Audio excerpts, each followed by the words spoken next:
Front squats are better than back squats. Come at me, bro.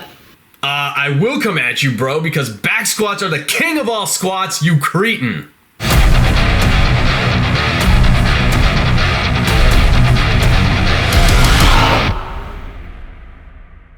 What's up, guys? Enkiri here, and I recently came across this video of some numbnuts trying to claim that front squats are somehow superior to back squats. So in today's video, I'm going to give you guys 3 major reasons why back squats are the vastly superior exercise, and front squats honestly don't even hold a freaking candle to them, man. In fact, it's not even close, and I really honestly can't believe that no one else has called this guy out yet. So let's get this party started.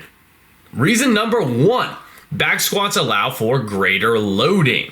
The reason for this is because back squats involve more muscle groups. They add more muscle groups into the equation as compared to front squats. Front squats force you to remain in a very rigid, upright position, which means that the lower back and hip musculature are unable to contribute to the movement very much at all.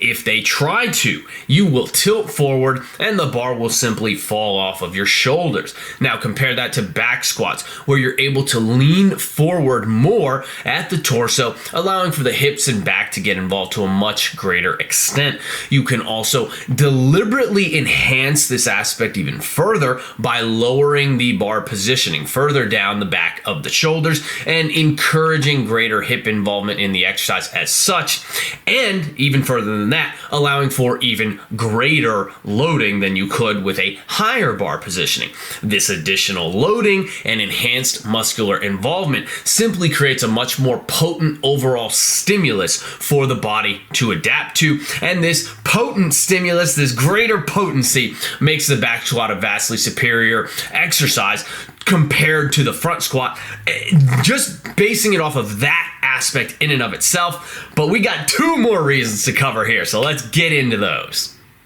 Reason number 2 why back squats are superior to front squats is that back squats can be pushed much harder than front squats can. They can be taken to higher levels of fatigue than front squats. You can get that intensity in your workouts, really crank it up to the next level with the back squat, something you can't do with the front squat, at least not quite as successfully, right? For example, the Widowmaker, or the 20 rep squat program, is a tried and true way of building massive freaking legs. And I ran this protocol myself a couple years ago. I actually added an inch to my already juicy thighs in just a few weeks' time. That honestly, it shocked me when it happened, but it was pretty freaking cool to kind of see my thighs getting larger, because it was just basically in real time. It was happening so quickly.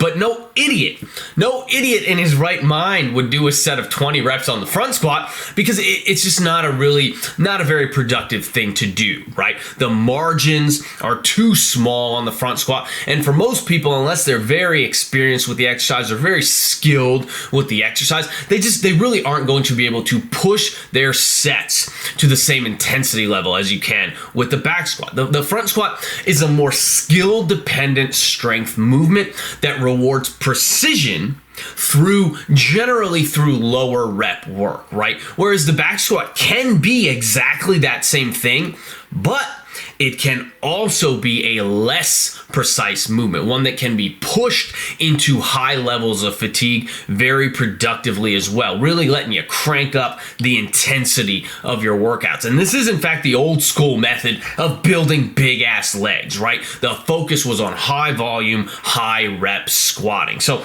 in my mind, this basically means that front squats are for pussies who are just too scared to push things hard, and back squats are really the squat variation that puts hair on your chest, man.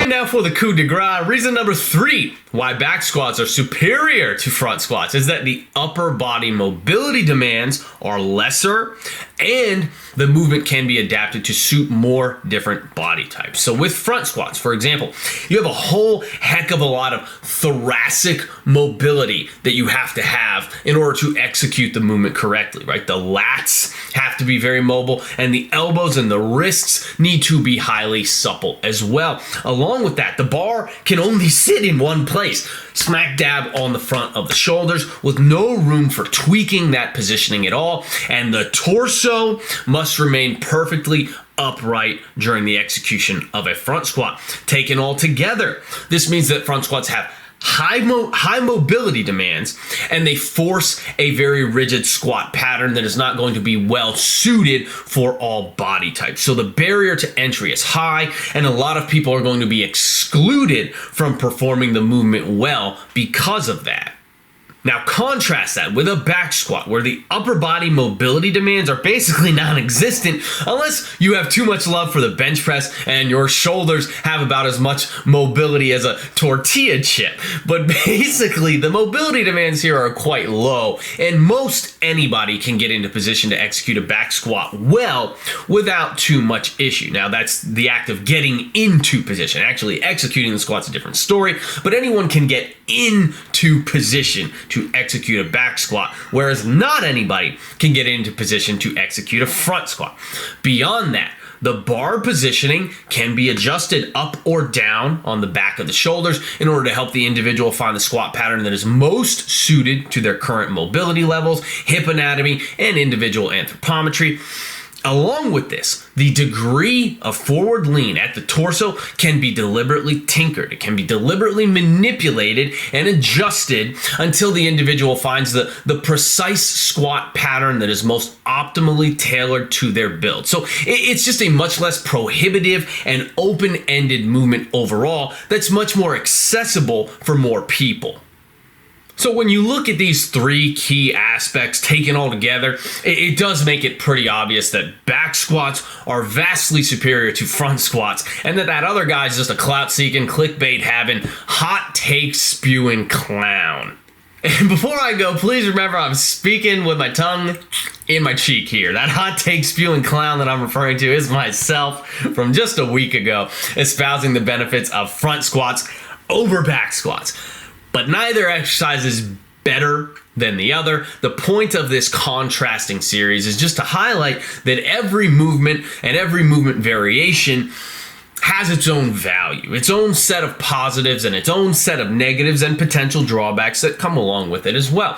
And what works best for anybody at any given moment in time really boils down to their goals, their individual anthropometry and mobility levels, their relative strengths, weaknesses, injury history, where they may be at a particular moment in time in a training program, and just so many other factors as well. But everything really comes down to the individual. And the point of these videos is to highlight the major positives of these specific movement variations so that you can better understand why you may want to include a specific movement in your program in the future and the exact benefits that you will get from doing so. So I hope that this little series has served its purpose and helped you guys to discern between these two awesome squatting variations. If you haven't already, be sure to check out last week's installment, Why Front Squats Are Better Than Back Squats. I hope you enjoyed today's video. I hope you found it informative and helpful. Please be sure to share it around and spread the good word for me. Remember to smash the like button before you go. Leave me some love in the comments down below. And check out EnkiriEliteFitness.com for online coaching and training programs. And as always, keep training hard. I will catch you guys next time.